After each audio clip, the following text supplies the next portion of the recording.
Tervetuloa nyt kevään toisiksi viimeiselle hiilineutraaleja tekoja luentosarjan luennolle.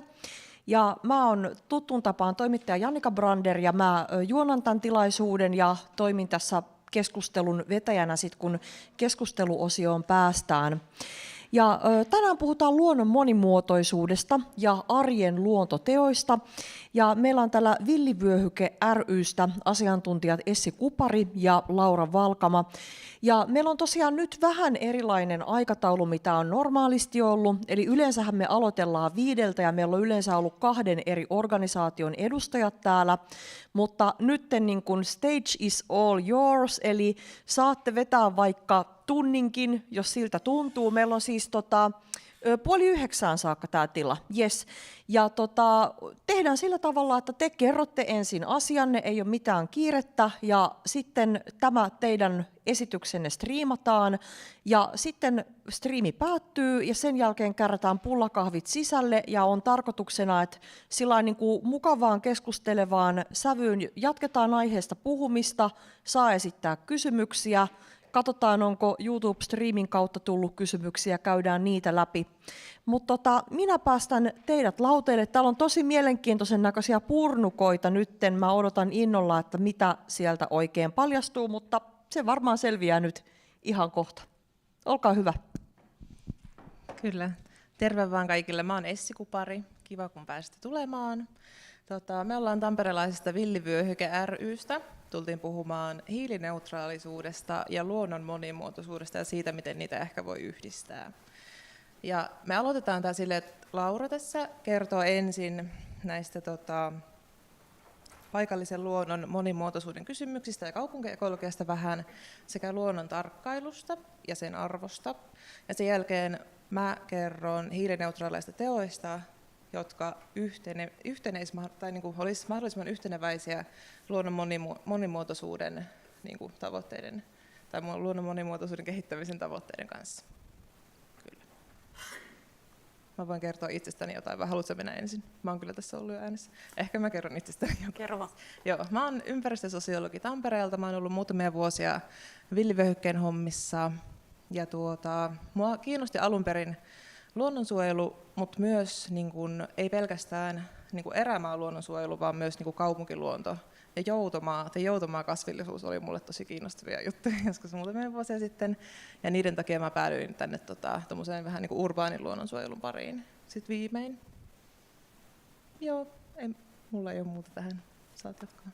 Ja mä oon ihan muulla alalla työkseni, että yhdistyksessä meitä on myös kaikki ei ole luontoalalle kouluttautuneita, niin esim. Minä en ole mukaan jotenkin tullut, koska ehkä enemmän tämmöistä kasvien tunnistus- ja vieraslajien torjuntataustaa ja tämmöistä lähiluonnon tutkimista, niin sitä kautta tullut mukaan. Ei kai siinä.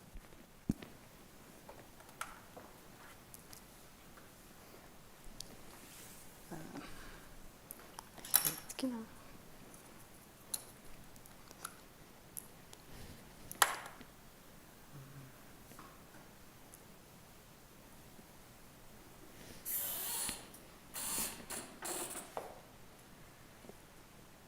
Katon vaan, että toi vissiin ei näy aivan toi oikea laita tuolla kankaalla, mutta siinä nyt ei paljon mitään jää puuttumaan. Eli yhdistyksestä hiukan. Eli meidän yhdistys on 10 vuotta sitten perustettu ja parikymmentä vuotta käytännössä toiminut. Tamperelainen luonnonsuojeluyhdistys ja nimenomaan keskitytään kehittämään uudenlaisia luonnonhoitokäytäntöjä ja vakiinnuttamaan niitä. Eli tavallaan ihanne tilanteemme meille on se, että jos me voidaan olla mukana kehittämässä jotain uutta käytäntöä, niin sitten kun se alkaa vakiintua, niin sen voi joku muu ottaa tehtäväkseen siitä eteenpäin ja me voidaan siirtyä sitten kehittämään jotain seuraavaa, ja meitä on vaan joku 30 yhdistyksessä, eli ei ole kauhean iso yhdistys, että meidän kokeilut on tavallaan, tai kaikki on suhteellista, mutta melko pienimuotoisia, ja ollaan puhuttu tämmöisestä kansalaistieteestä, eli siitä, että kuka tahansa voi tietenkin tieteellisen tiedon puitteissa niin kokeilla uusia mahdollisia käytäntöjä. Ja ollaan keskitytty urbaaniin ympäristöön Tampereella nyt lähinnä eniten, mutta muissakin kaupungeissa ja sitten tämmöisissä niin kuin ihmisten muuten muokkaamissa paikoissa tien varsilla ja sorakuopilla ja tämmöisillä. Ja aluksi yhdistyksen toiminta oli tuommoista ruohonjuuritason aktivismia, erityisesti sissiniittyjä, eli semmoisia niin kuin omasta aloitteesta ilman lupaa perustettuja niittyjä, ja sitten myöhemmin suurempia projekteja, missä on usein joku yhteistyökumppani, jonka kanssa ollaan tehty, ja niittyjä on joku 80 kappaletta, mutta sen lisäksi ollaan tehty paljon muuta, mutta ne niityt on ollut ehkä se näkyvin. Tuossa pari yhdistyksen jäsentä keräämässä siemeniä tien varrelta, eli joka kesän olennaisimpia isoja töitä on se siementen keruu ja niiden kylväminen sitten uusille kohteille ja niiden jo olemassa olevien kohteiden kitkeminen, jotta saadaan ne niityt pysymään kunnossa, että ne eivät täyty niillä lajeilla, mitä sinne ei toivota. Tuossa yhdistyksen kasvihuone, missä kasvatetaan taimia sellaisille kohteille, minne ei pysty suoraan joitain tiettyjä kasveja kasvattamaan siemenestä tai että se tulos olisi niin kuin heikko, niin sitten laitetaan taimia. Eli me ei siis myydä mitenkään taimia eikä myydä myöskään siemeniä, vaan noi tulee niin kuin omille kohteille. Ja sitten tuossa oikealla toi on siitä Viinikan jäteveden puhdistamon vierestä oleva semmoinen iso alue, joka on nyt aidattu, eli tuolla ihan oikealla menee pyörätie ja jalkakäytävä, ja siinä on se semmoinen verkkoaita välissä, niin se tulee sitten lopulta poistumaan, että tästä tulee niin kuin alue, jonne pääsee sitten, kun ollaan saatu toi niitty hyvään kuntoon, niin sinne pääsee sitten kävelemään. Eli tässä on tämmöisiä tamperelaisia rata- ja harjulajeja. Ja tämä on niin kuin esimerkki näistä yhdistyksen vähän uudemmista, isommista kohteista, että mä esim. Liikun pyörällä tuolla, jos menen sinne, että se on sen verran isokokoinen paikka jo. Mutta sen verran yhdistyksestä. Tosiaan kun ollaan täällä ehkä sen takia tänään mukana, koska ollaan keskitytty tosiaan niin urbaaniin toimintaan, niin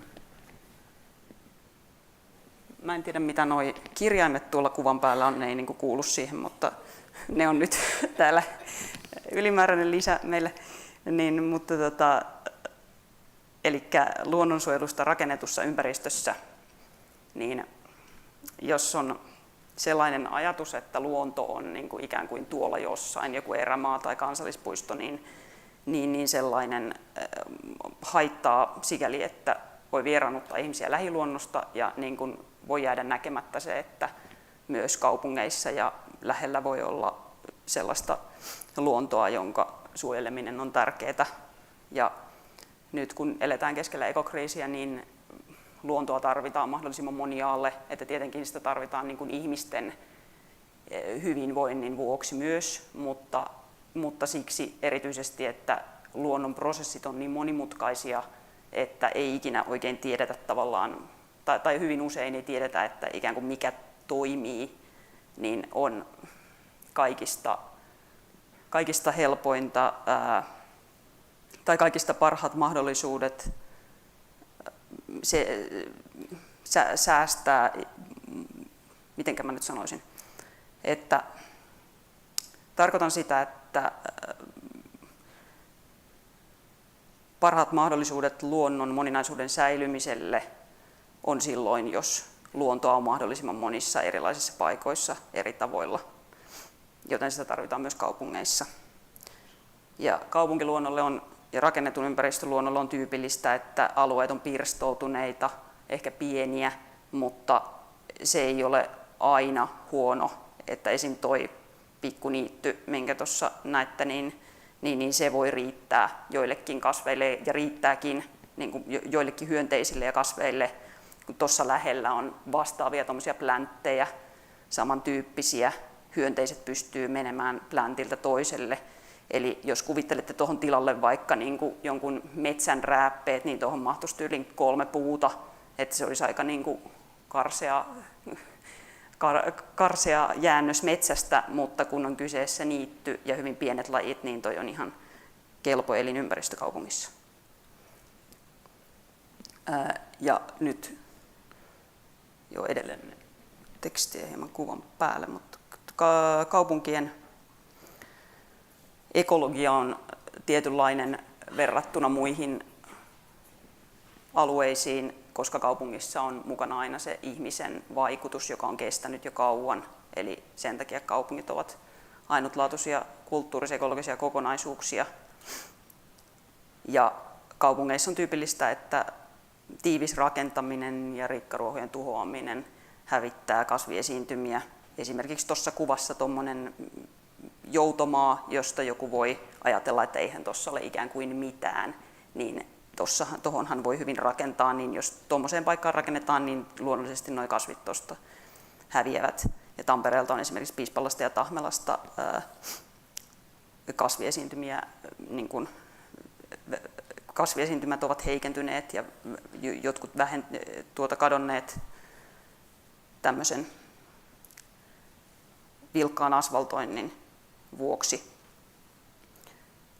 Ja sitten pirstoutuminen myös uhkaa kaupunkien metsäalueita, ja metsät ja muut yhtenäiset luontoalueet kaupungeissa pitäisi suojella pirstomiselta.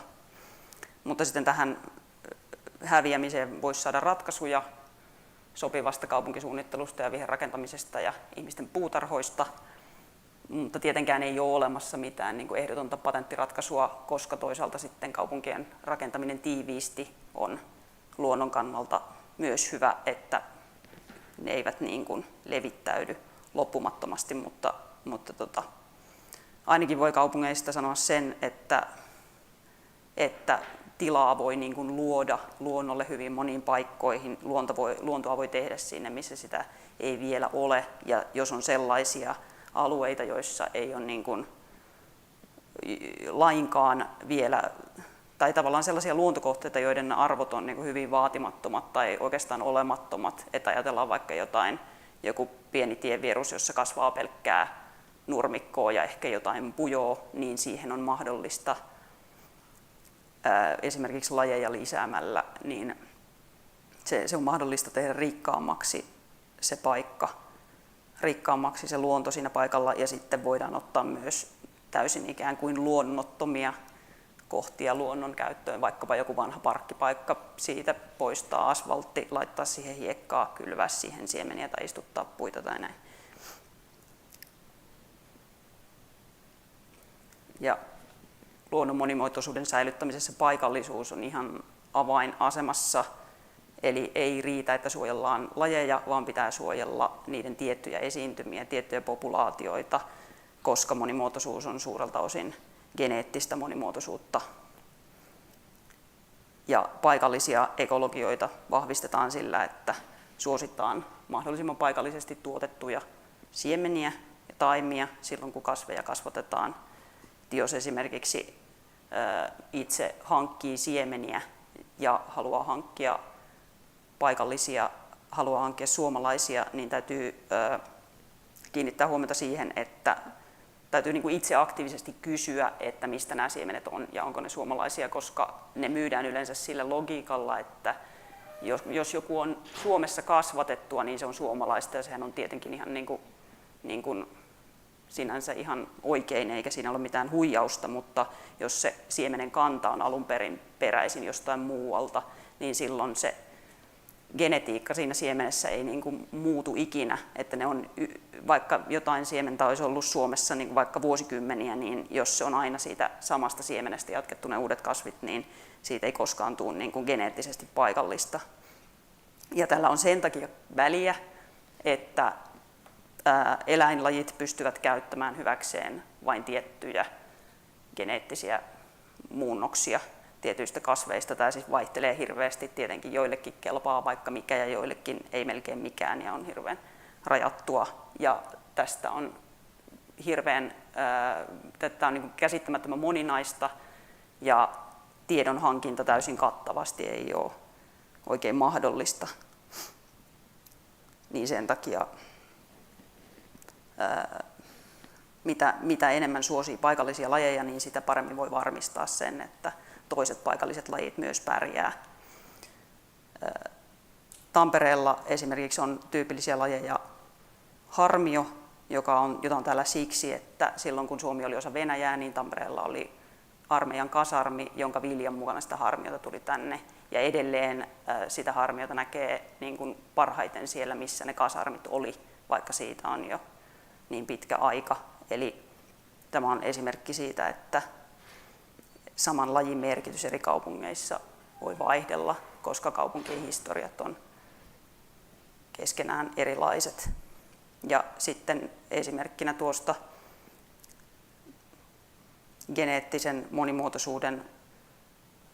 geneettisestä monimuotoisuudesta ja sen niin kuin moninaisuudesta niin on toi mäkihiilikoi, joka on tuossa kuvassa, joka viihtyy Suomessa ainoastaan Tampereen seudulla. Eli se syö tuota metsäapilaa, jonka lehdellä se tuossa kuvassa on.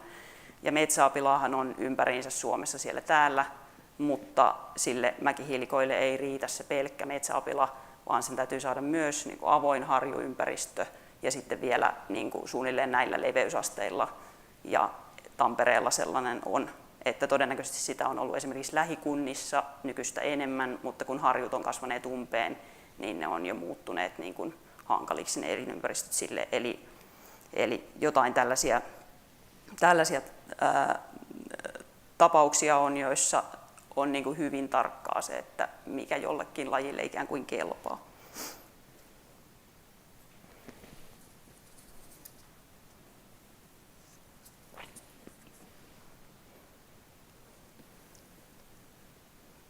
Sitten vähän tästä ikään kuin henkisestä puolesta siitä, että miten luonto vaikuttaa ihmiseen ja mitä merkitystä luonnon huomaamisella on. Ja nämä on nyt siis niin kuin yleistietoja ja tämmöisiä niin kuin monien yleisiä käsityksiä, että ei tietenkään niin kuin mun oletuksia teidän käsityksistänne esimerkiksi. Eli urbaaneissa ympäristöissä on yleistä, että ihmisille tulee tämmöistä niin sanottua kasvisokeutta, että kasveja ei ikään kuin enää nähdä ympäristössä. Eli jos tuo mikä lie muuri, minkä edessä toi neidonkieli kasvaa, niin jos siitä menisi joku ohi, niin voisi olla, että ihminen, joka ei ole tottunut ajattelemaan kasvien olemassaoloa arkipäivässään enää lainkaan, niin ei niin kuin mitenkään ajattele, että tuossa kasvaiskaan mitään. Ja tietenkin kyky tunnistaa kasveja sitten samalla heikentyy, mutta tämän kehityksen voi kääntää. Eli mitä tarkemmin katsoo luontoa omassa lähiympäristössään, niin sitä motivoituneempi on parantamaan sitä. Ja silloin jos tuntee luontoa, niin näkee toisaalta ne uhat ja epäkohdat ja toisaalta sitten arvostaa sitä luonnon kauneutta, mikä muuttaa käsityksiä siitä, että mikä on tärkeää. Ei tämä tietenkään ole niin kuin ehdoton kehitys aina joka tapauksessa, mutta niin kuin hyvin mahdollinen ja ainakin itse uskon sen merkittävyyteen. Ja nimenomaan tällä niin kuin luonnon huomaamisella ja tarkkailulla voi olla vaikuttamassa asennemuutokseen, vaikka oma joku konkreettinen mitattavissa oleva teko luonnon hyväksi olisikin pieni. Ja sitten muutamia tapoja luonnon tarkkailuun, nämä on kenties teille vanhoja tuttuja, mutta ihan tämä perus niin kuin retkeily, jonka osana on se, että opetellaan tunnistamaan lajeja vaikka joidenkin oppaiden avulla tai tämmöisten teknisten sovellusten. Sillä tavalla kannattaa lähteä, että alkaa opetella uusia lajeja ikään kuin sitä mukaan, kun niitä tulee vastaan, tutuista laajentaen. Linnun ääniä voi kuunnella äänitteiltä ja niin edelleen. Tämä on varmasti aika tuttua. Mutta sitten haluaisin korostaa näitä, että kannattavaa on oleilu luonnossa sillä tavalla, että ei ole mitään muita virikkeitä eikä niin kuin mitään tavallaan tehtävää, joka siellä on suoritettava, että ei mene luontoon esimerkiksi aina, siis esimerkiksi liikunnan vuoksi tai muun tämmöisen, vaikka marjanpoiminnan, eikä ota sinne mitään niin kuin esimerkiksi musiikkia, vaan menee vaan sinne niin kuin katsomaan ja kuuntelemaan, mitä siellä on, niin silloin on kaikista eniten tilaa tehdä huomioita siitä, mitä siellä näkee ja kuulee. Ja ei tarvitse myöskään mennä mihinkään ikimetsään, vaan jos on esim. Ton tyyppinen paikka kuin mikä tuossa kuvassa, vaikka jossain lähellä kotia, niin jos menee tuommoiselle kivelle vähäksi aikaa istumaan, niin katsoo tarkkaan jotain lehteä, niin sitten katsoo esimerkiksi, että kuinka monta eri lajia näkee siitä jo paikallaan istuessaan tai tarkkailee eläinten käytöstä, niin siinä jo niin kuin näkee paljon. Ja sitten yksi tapa tarkkailla on valita joku yksi paikka ja käydä siellä säännöllisesti esimerkiksi vuoden ajan tai koko kasvukauden ajan, vaikkapa kerran viikossa. Kannattaa tietysti valita joku paikka, joka on semmoinen, minne on ihan tosi helppo mennä. Ja se voi olla joku hyvin pienikin, niin silloin oppii näkemään kaikki muutokset, mitä siinä alueella tapahtuu. Toisaalta lajien muutokset vuoden mittaan ja toisaalta sen, että jos siinä alueella tapahtuu jotain niin kuin juuri sille alueelle oleellista muutosta, siis tulee tavallaan sen alueen erikoisasiantuntijaksi. Ja jos tällä tavalla tekee, niin sitten tietenkin valokuvia kannattaa ottaa ja sitten jotenkin muuten tehdä myös muistiinpanot, että päivämäärä ja kirjoittaa jotenkin ylös, että mikä on muuttunut edellisestä kerrasta. Niin sellaiset muistiinpanot voi olla niin kuin huomattavan arvokkaita myöhemmin ja siihen ei tarvitse mitään niin kuin tavallaan erityistaitoja. Ja sitten voi piirtää tai valokuvata kasviston, ihan niin kuin herbaarion sillä tavalla, että tekee niistä kuvista niin kuin sillä lailla kasvitieteellisiä, että niissä näkyy selvästi kasvien lajityypilliset piirteet ja laittaa niihin mukaan tiedot siitä, että missä se on piirretty tai valokuvattu ja milloin ja mikä kasvi on kyseessä. Ja sitten tässä on tietenkin se mahdollisuus, tai se etu verrattuna näihin perinteisiin kasvin keräämisiin, että kasveja ei tarvitse vahingoittaa. Ja jos todellakaan ei siedä piirtämistä, niin sitten valokuvaaminen on tietenkin parempi vaihtoehto, mutta suosittelen piirtämistä sen takia, jos yhtään kiinnostaa, että silloin on pakko katsoa niitä kasveja todella tarkkaan.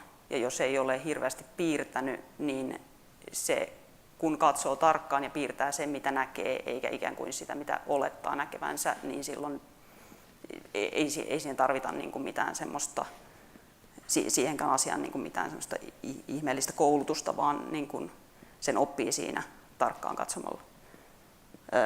Tuossa vielä pari esimerkkiä sen takia, että molemmat sinivuokkoja, niin no nyt on maalauksia eikä piirroksia, mutta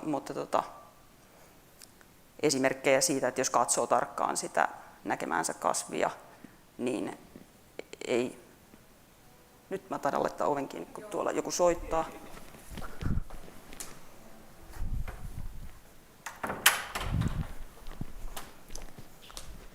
Niin jos katsoo kasvia ympärillään tarkkaan, niin silloin ei näkee sen, minkälainen se yksilö todella on, ja voi saada siitä tietoa esimerkiksi, että minkälainen sen kasvu tietyn tyyppisessä paikassa on, tai onko se yksilö niin kuin hyvässä kunnossa tai tämmöisiä asioita. Mutta että tämä kaikki on niin kuin vielä tätä ikään kuin asennemuutosta ja tarkkailua, ja nyt sitten jos siirrytään siihen niin kuin konkreettiseen luonnonhoitoon, mikä johtaa tämmöisiin ikään kuin sanotaan suorempiin tuloksiin. Eli kuinka onnistuu näissä luonnonhoitoprojekteissa, joita sitten niitä kohta esittelee tarkemmin, mutta tässä niin kuin muutamia yleisajatuksia, että kannattaa mieluummin aina aloittaa pienillä kokeiluilla eikä tehdä mitään liian suuria projekteja heti, koska se työmäärä voi olla vaikea hahmottaa, jos ei ole aikaisemmin tehnyt jotain asiaa, ja eri luonnonhoitotapojen vaatima työmäärä vaihtelee, on ihan kertaluontoisia ja vaan silloin tällöin hoitoa vaativia projekteja, mutta myös sellaisia alueita, jotka vaatii jatkuvaa hoitoa, ja tavallaan, että jos haluaa sen luonnonhoitokohteen niin kuin kukoistavan edelleen, niin sitä hoitoa ei voi oikeastaan koskaan lopettaa. Eli ja sellaiseen kohteeseen varsinkin tietenkin pitää sitten sitoutua, niin sen takia ennen kuin ryhtyy johonkin, niin kannattaa miettiä, että mihin oikein on ryhtymässä, ettei rupea käyttämään resursseja väärin. Esimerkiksi sillä tavalla, että jos on vaikka mahdollisuus tänä kesänä tehdä jotain kitkemistä jossain tai että tehdä joku asia jossain, niin ei kannata ruveta tekemään semmoista, mikä vaatii ehdottomasti monen kesän sitoutuneen työn. Ja tietenkin kannattaa tässä niin kuin, verkostoitua muiden ihmisten kanssa, mutta silloinkin, jos monta ihmistä on yhdessä vastuussa jostain jonkun asian tekemisestä, niin siinäkin pitäisi jotenkin kehittää se, että miten se vastuu saadaan niin kuin siirtymään eteenpäin, miten se tekeminen saadaan jatkumaan myöhemmin, jos kyseessä ei ole kertaluontoinen projekti. Ja tietenkin kätevimpiä ja tavallaan hauskimpia luonnonhoitokohteita ovat semmoista, joita on itse helppo käydä katsomassa, että toisaalta näkee sen työnsä tuloksen ja toisaalta jos on jotain hankalaa, niin huomaa sen sitten nopeasti. Ja yksi hyvä esimerkki luonnon hoitamisesta on nämä sissiniityt, joita tosiaan meidän yhdistys on tehnyt alkuvaiheissa varsinkin. Ja sissiniityt, eli niityt, jotka on niin kuin omasta aloitteesta perustettu sillä tavalla, että kylvetään vaan jotakin siemeniä jonnekin niityksi, niin ne laajentaa kaupunkiympäristöjen mahdollisuuksia tietenkin monimuotoistamalla luontoa, mutta myös sillä tavalla, että mielikuva kaupunkikuvasta muuttuu. Kun ihmiset alkaa nähdä niittyjä enemmän ympärillään, niin sitten on mahdollisuus siihen, että myös ajatus siitä, että niitty on ikään kuin normaali, niin laajenee. Ja sitten jos näitä niittyjä tehdään yhdessä, niin kansalaisten aktiivinen osallistuminen voi vaikuttaa niin kuin heti tämmöiseen niin kuin ikään kuin pienellä yksityiskohtatasolla hallintoon siinä mielessä, että vaikka kun sissiniitty, niin siitä voidaan neuvotella esimerkiksi kaupungin kanssa, että tehtäisikö tästä niin kuin virallinen niitty, ja sitten pitemmällä aikavälillä hallinnon muutoksiin toivottavasti isomminkin niin, että on niin kuin kansalaisilla enemmän valtaa päättää omasta ympäristöstään. Tuossa kuvassa on yksi yhdistyksen niitty ja tuossa Viinikan, miten se nyt selittäisi, luiska Viinikan liikenneympyrän lähellä. Ja joo, eli näissä sissiniityissä nyt niin kuin monta tällaista oleellista kaupunkiaktivismin piirrettä yhdistyy. Mutta eikä siinä jatketaan suoraan vaan Essin osuutta.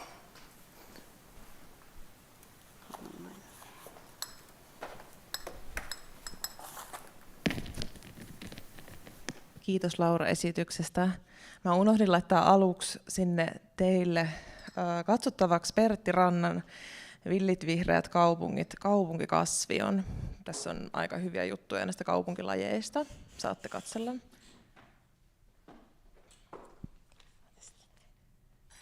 Sitten mä haluaisin sanoa tästä nimenomaista diasta, että toi paljas maa ei ole siis sitä näissä niinku harjuniityissä varsinkaan mitenkään huono juttu.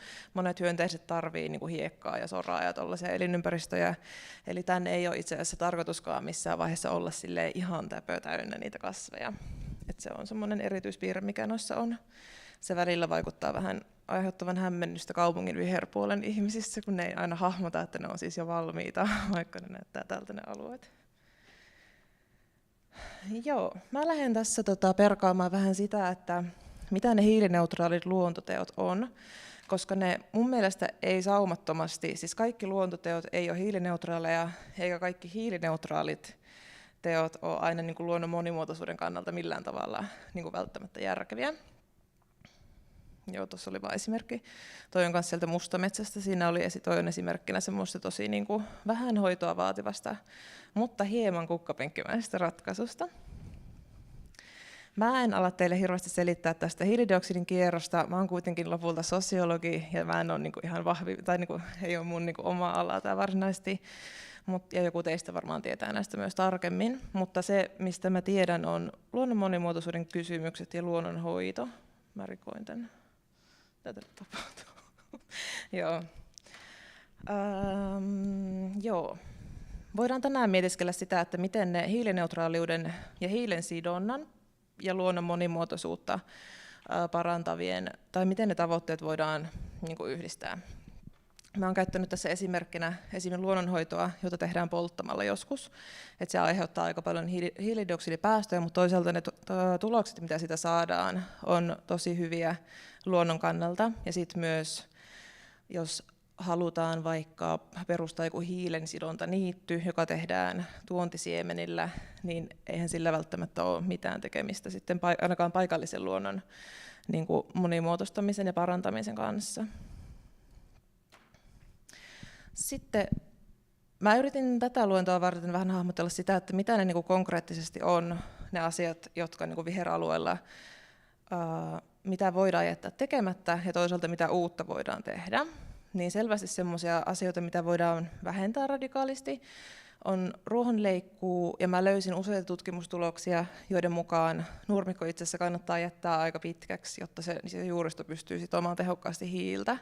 Se oli mulle ainakin ihan uusi juttu, kun mä lähdin asiaa selvittämään. Ja sit kastelu ei ole koskaan täysin hiilineutraalia, sen merkitystä puutarhoissa voitaisiin vähän mietiskellä myös. Ja sitten kitkeminen ja paljaan multapinnan ihannointi on myös sellaisia asioita, jotka niinku, niiden pitäisi jollain tavalla muuttua, jotta päästäisiin tällaisiin vähän hiilineutraalimpiin puutarhoihin. Paljas multapinta nimittäin, tämä oli mulle myös uutta tietoa, niin se on siis päästölähde. Eli kun siinä ei ole mitään siinä päällä, niin se multa, joka on aiemmin varastoinut hiilidioksidia, niin se niin kuin alkaa päästää sitä takaisin ilmaan. Joo. Ja sitten nämä paikalliset lajit liittyy mun mielestä näihin hiilineutraaleihin luontotekoihin sillä tavalla, että ne on usein, niin kuin, jos niille löydetään oikea paikka, niin ne on tosi kestäviä ja ne kestää aika äärimmäisiä sääolosuhteita. Ja arvelisin myös, että ne tulee kestämään myös ilmastonmuutosta paremmin kuin sellaiset puutarhalajit, joita usein viheralueella käytetään.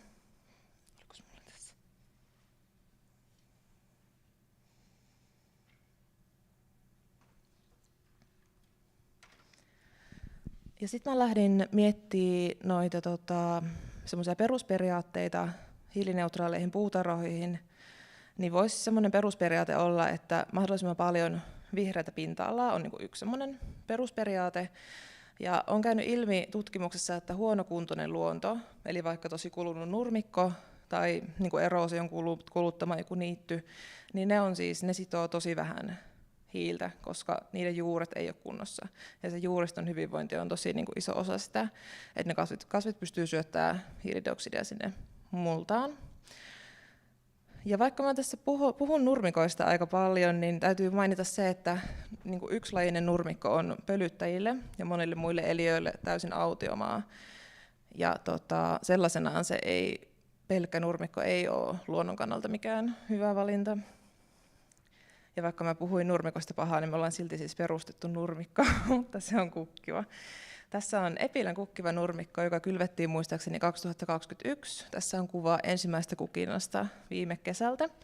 Tässä on käytetty paikallisia lajeja. Siellä on, tuossa kukkii kaikista eniten nurmikohokki. Siihen on kylvetty myös harmiota ja neidonkieltä ja keltamaitetta ja muistaakseni myös metsäapilaa. Meillä ei nyt pahasti huijaa, kyllä siinä taisi olla myös metsäapilaa. Ja tässä jotenkin mun mielestä yhdistyy hienosti se, että tästä tulee helppohoitoinen tästä alueesta. Sitä voi niittää, jos sitä haluaa. Ja nuo kasvit, useimmat niistä pystyy kompensoimaan. Eli sen jälkeen, kun ne on kerran jo niitetty, niin ne pystyy kukkimaan uudestaan, useimmat näistä lajeista. Niin tämä on semmoinen kokeilukohde tuommoisen niin kuin paikallisista luonnonkasveista koostetuksi kukkivaksi nurmikoksi. Me ollaan villivyöhykkeessä perustettu tosi paljon niittyjä ja opittu kantapään kautta muutamia juttuja, jotka mä haluaisin tässä nopeasti toistaa, vaikka mä en varmaan ehdi ihan supersyvällisesti niihin menemään tässä. Niittyjen perustamisessa on tärkeää huomioida ensinnäkin se, että onko se varjosa vai aurinkoinen se paikka ja valita ne kasvilajit sen mukaan. Mutta on myös tosi tärkeää se, että se kasvualusta on tosi puhdasta. Sitä on riittävästi, jotta sieltä alta ei ala nousta niin kuin uutta kamaa, eli siis rikkaruohoja. Ja me ollaan suunnilleen määritelty se sopiva määrä uutta kasvualustaa, että se olisi niin kuin 30 senttiä, että sieltä ei ala tunkea heti kaikkea mahdollista ylös. Ja sitten keskeistä siinä sen uuden niityn hoidossa on alkuvaiheessa kitkeminen, että se pääsee se niin kuin aiottu kasvillisuus sulkeutumaan pikkuhiljaa siellä. Sen jälkeen se hoito on lähinnä niittoa sitten. Ja näissä on etuna se, että niitä ei koskaan tarvitse kastella. Ja ne kestää vaikka mitä helteitä. Viime kesänäkin, kun oli se kauhea hellekesä, mä olin yllättynyt, että jotkut meistä, mä olin huolissani, että miten meidän kattoniityt pärjää, koska oli ihan superkuiva eikä satanut ollenkaan, mutta ne näytti oikeastaan vaan nauttivan siitä paahteesta ja helteestä, että niille ei silleen käynyt onneksi mitään. Ja tässä on Ylöjärven kouluniitty.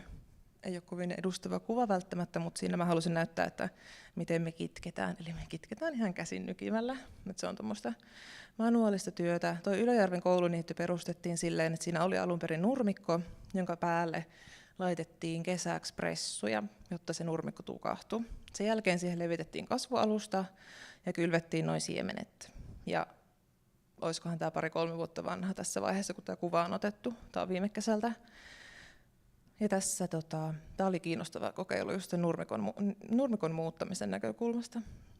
Ja sitten tässä on upea kuva viime kesältä Ylöjärven kouluniityn kukinnasta. Ja mä siis näytin tämän kuvan yhdelle mun tutulle, joka kysyi, että onko meidän kohteilla lupiinia. Niin mä kyllä tavallaan näen, että tuolla toi vasen yläkulma, niin noi violetit näyttää vähän lupiineilta tuolla. Mutta mä voin vannoa, että se ei ole lupiini, vaan se on neidonkieltä, jota oli myös noissa Lauran kuvissa. Mutta siinä on ehkä jotenkin tuossa tyylissä vähän semmoinen lupiinimainen habitus. Joo, oliko tästä muuta? Ei tainnut olla. Mutta tässä tämä on ehkä niinku yksi meidän tämmöistä tiheimmistä kohteista, että siellä oli tosi vähän näkyvissä sitä hiekkapinta-alaa. Siinä mielessä hauska keissi. Sitten me puhutaan, tai koska nyt tänään puhutaan luontoteoista, niin mä otin myös vieraslajien torjunnan tähän, koska vieraslajit haittaa paikallisia elinympäristöjä ja ne peittää niitä peittää semmoisia alueita, joissa ihan hyvin voisi kasvaa vaikka jotain perinteisiä suomalaisia lajeja. Ja mä itse en tiennyt, että vieraslajeja voi mennä nyppimään oikeastaan missä tahansa. Tietty ei kannata mennä naapurin pihalta niitä ottamaan, mutta silleen, että esimerkiksi julkisomisteisilta alueilta niitä voi ihan rennosti täällä Pirkanmaalla ainakin kitkeä. Ja Laura puhui tuosta sen työn pitkäjänteisyydestä, ja se mun mielestä on nimenomaan näissä vieraslajien jutuissa tosi olennaista, että sitä ei jätetä kesken, koska jos vaikka lupiinin kitkemisen jättää sille, että sinne jää muutamia lupiineja, niin ne äkkiä kyllä valtaa takaisin sen alan. Että se pitää tehdä kunnolla loppuun ja seurata sen jälkeen sitä, että mitä siellä tapahtuu.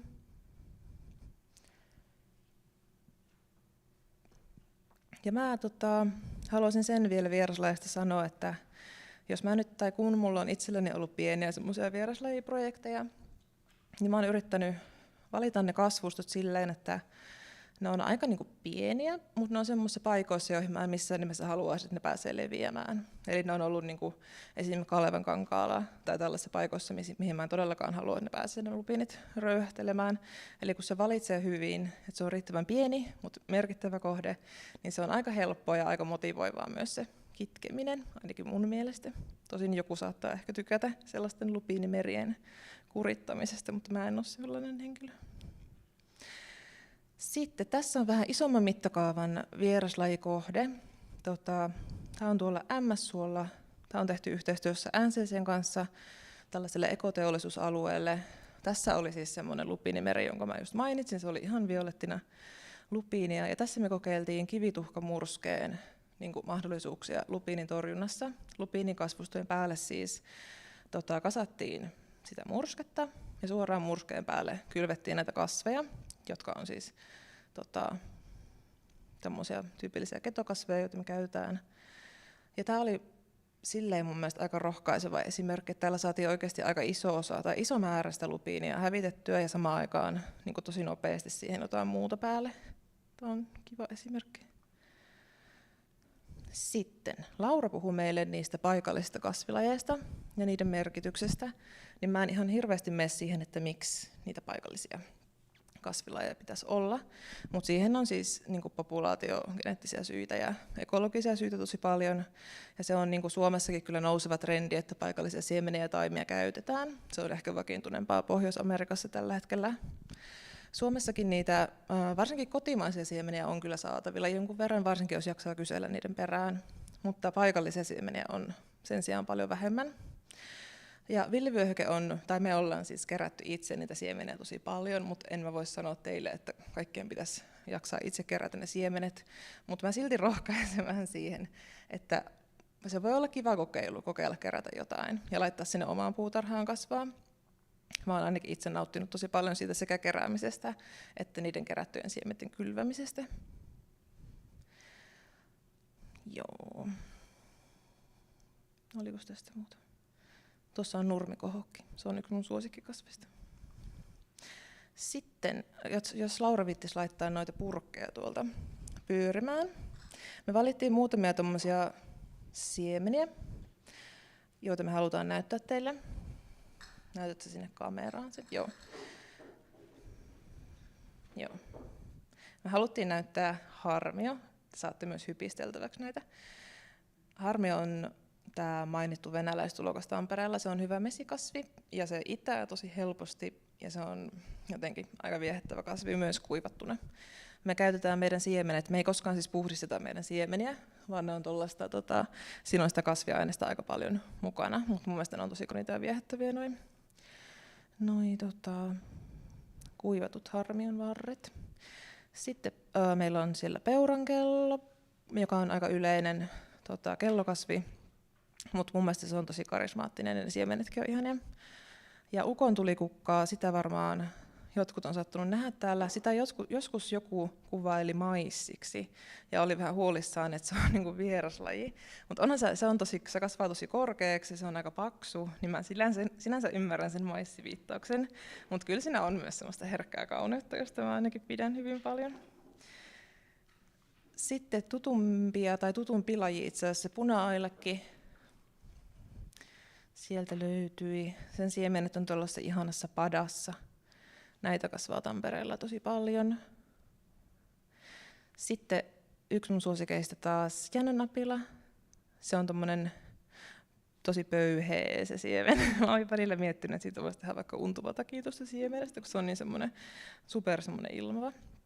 Sitten me otettiin tähän diaan mukaan myös haluttiin niin kuin näyttää, että suomalaisissa kasveissa on myös tosi paljon semmoisia selvästi näyttävämpiä lajeja, joilla on sellaista puutarhakarismaa.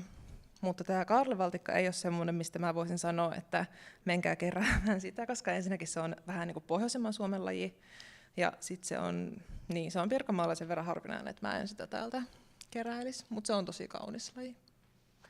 Ja varmasti niin kuin näitä kotimaisia kasveja tutkimalla sieltä voi löytyä paljonkin tommosia, niin kuin tosi karismaattisia esimerkkejä semmoisiin puutarharatkaisuihin.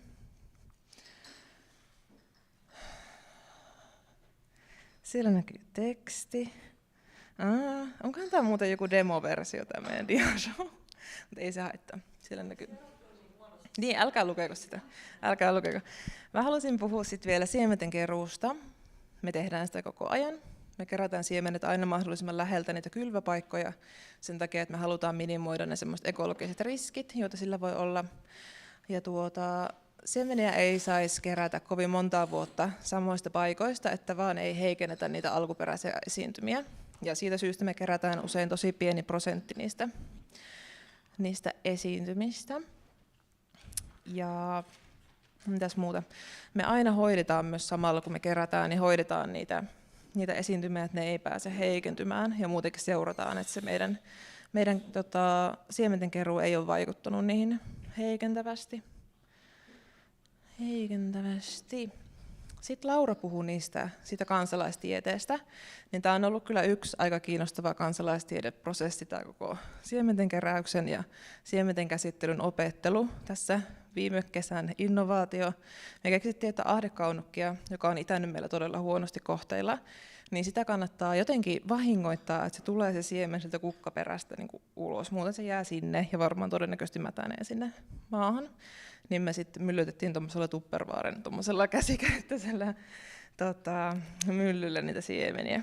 mutta kaikenlaista tässä saa keksiä. Ja se on mun mielestä myös ihanaa.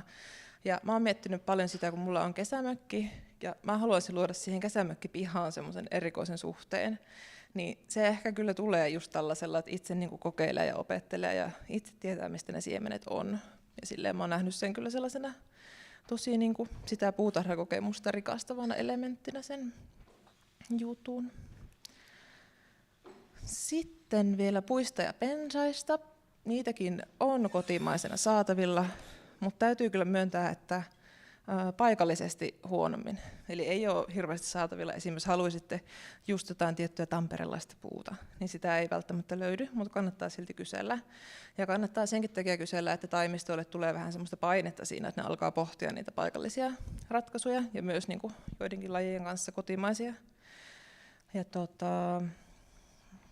jotkut teistä on ehkä saattanut huomata jossain vaiheessa uutisissa uutisointia noista puistolehmuksista, jotka on aiheuttaneet kimalaiskuolemia.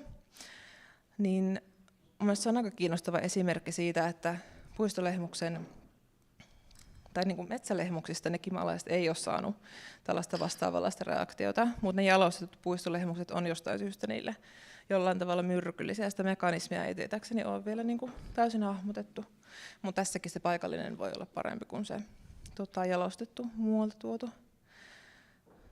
Joo. Sitten mä laitan tänne teille katseltavaksi kaupunkien lahopuuoppaan, jonka meidän Jere on kirjoittanut. Tämä on hyvä kirja, katsokaa.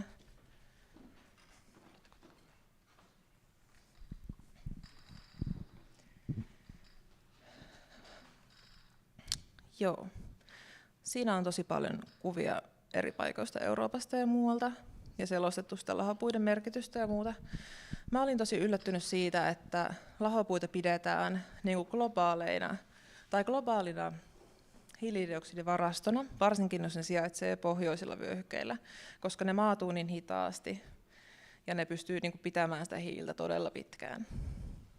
Ja sen lisäksi, että se on hieno hiilivarasto, niin se myös on mahtava elinympäristö tosi monille harvinaistuville lajeille.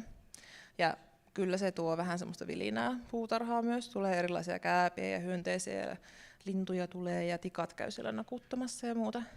Sitten joskus on sanottu, että lahopuu ei sovi kaupunkiympäristöön. Mä olin hiljattain konferenssimatkalla Washington DC:ssä ja siellä Capitol Hillillä oli tämmöisiä lahopuuesimerkkejä siellä keskellä kaupunkia.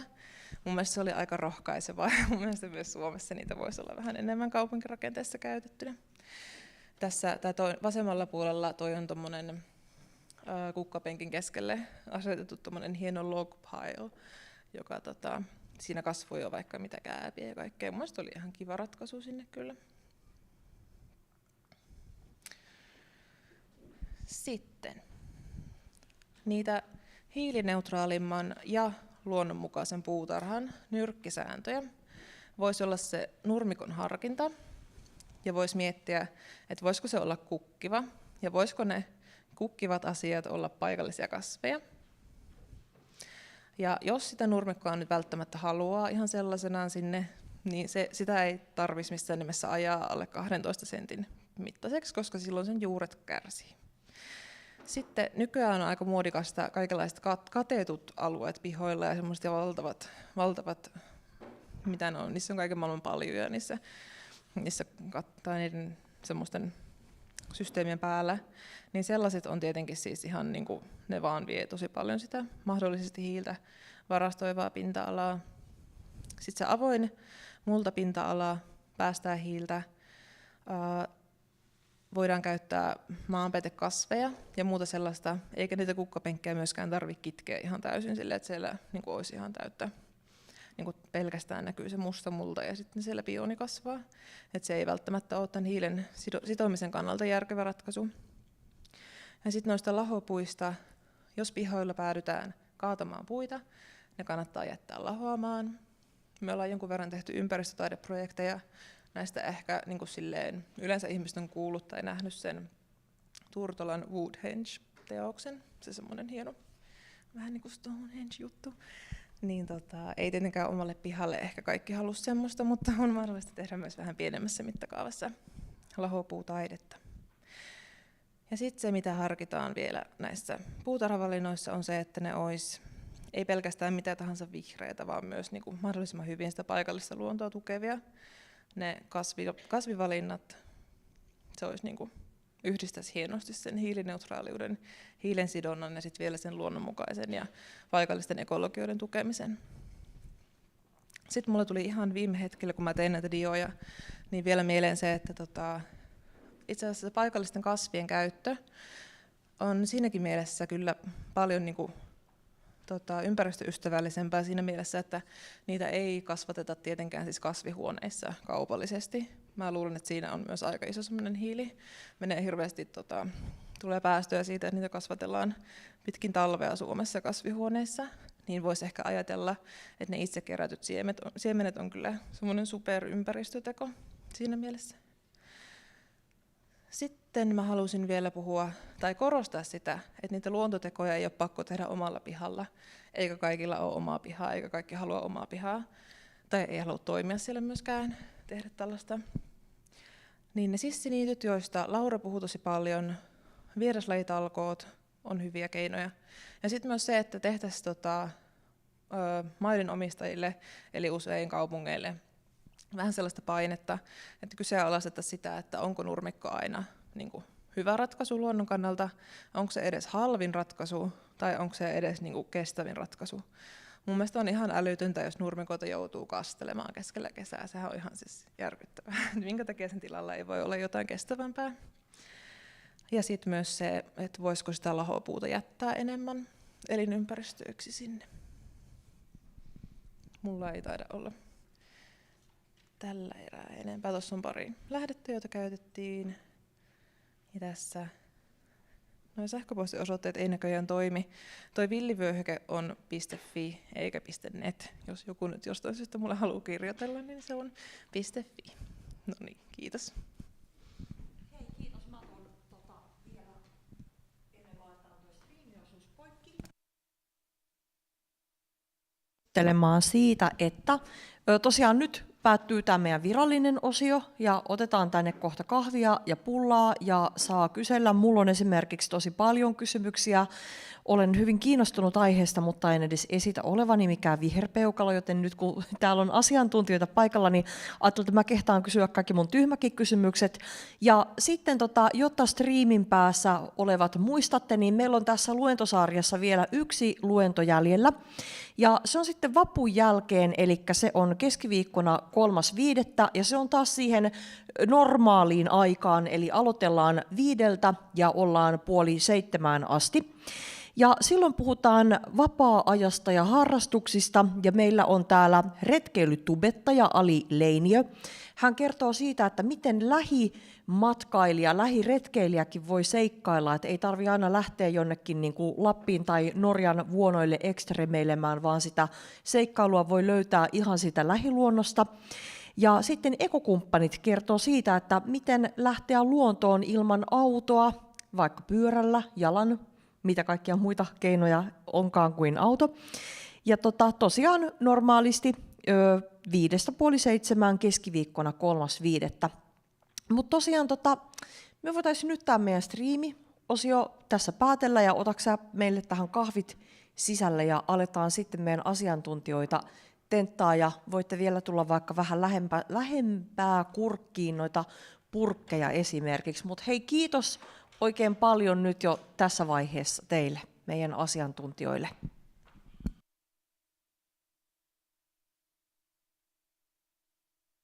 Voidaan tässä varmaan nyt jo aloitella tätä keskustelua, kun kaffetta tuodaan.